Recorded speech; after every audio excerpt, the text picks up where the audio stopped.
Picture this, you're an 11-year-old girl just walking to the school bus like any other day. You're thinking about homework, maybe about your friends, just normal kid stuff. And then, out of nowhere, a car pulls up. The door opens and your life is never the same again. That's exactly what happened to Jaycee Lee Dugard.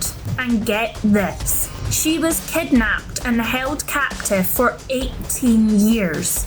Yeah, 18. Jaycee was born in 1980 and grew up in South Lake Tahoe, California. She had a totally normal childhood, lived with her mom and stepdad, went to school and liked animals. On June 10th, 1991, everything changed. She was only 11 years old, wearing her favourite pink outfit, walking up the hill to catch the school bus. And that's when a car filled with two strangers inside rolled up. Inside that car, Philip and his wife Nancy. And these people weren't just some random couple. They were already a nightmare in human form. Philip had a long history of being a creep. He had served time before for kidnapping and assault. This guy should not have been walking free. He and Nancy pulled up next to Jaycee, shocked her with a stun gun, and threw her in their car. Now, imagine you're Jaycee. You're 11 years old. You don't have a cell phone because, well, it's 1991. Nobody knows where you are. And thinking that nobody saw what happened. Her stepdad actually witnessed part of her abduction. He saw Jaycee get dragged into the car and he chased after it on his mountain bike. But obviously, a bike isn't going to keep up with a speeding car. He lost them and Jaycee disappeared. The cops came, a massive search kicked off. Missing posters went up and her mum was begging on TV for her safe return, but nothing. It was like she had vanished into thin air, but she wasn't gone. She was trapped. Garrido and his wife drove Jaycee back to their home, somewhere in California, about 170 miles away. And this is where things get even darker. Behind their house, Philip had built this bizarre, hidden compound. We're talking tents, sheds, tarps and fences. A whole secret backyard prison. That's where Jaycee was kept. And here's the thing, for 18 years, no one found her. Neighbours suspected something weird was going on. They noticed tents and kids in the backyard years later, but nobody thought, oh, that's a missing girl from Tahoe, or apparently to report it at all. Now, let's talk about what Jaycee went through.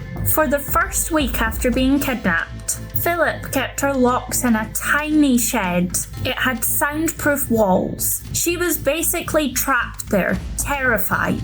He would come in, assault her, and tell her that he loved her. He manipulated her, brainwashed her, and made her think escape wasn't even possible. Nancy, his wife, was in on it too. She wasn't some innocent bystander. She helped kidnap Jaycee. She brought her food and clothes and acted like a fake mother figure sometimes. Totally twisted. And then it gets even crazier. When Jaycee was 14 years old, she gave birth to her first child. Yeah, a 14-year-old giving birth. Philip was the father. Think about how insane that is.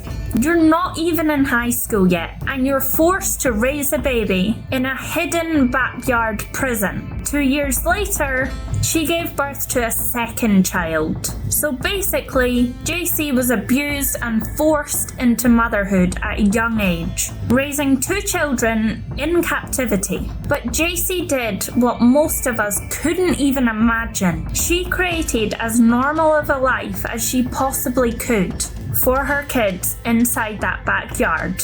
She homeschooled them with books.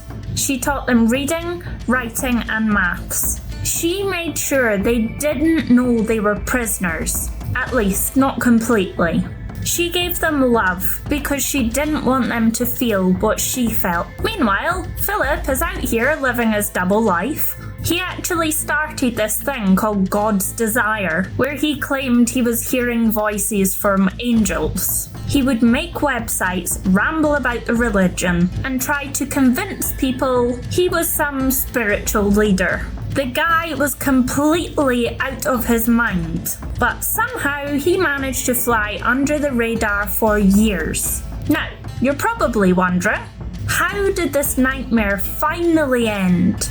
Like, how do you keep a girl captive for nearly 2 decades without getting caught? Well, here's the wild part. Philip himself messed up. Why is that not surprising? In August of 2009, he went to UC Berkeley with his 2 daughters, Jaycee's kids.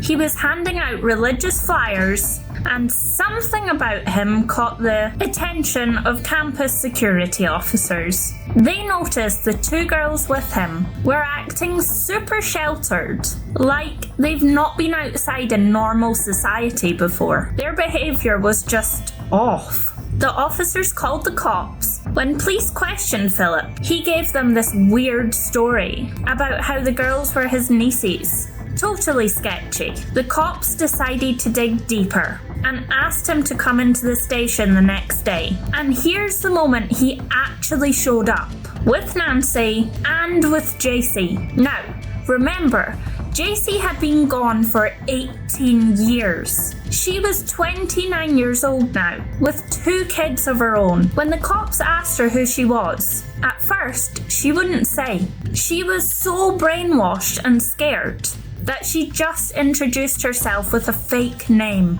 But eventually, she broke. She said, "I'm Jaycee Dugard," and the room went dead silent. That case had been cold for almost 2 decades, was suddenly alive again.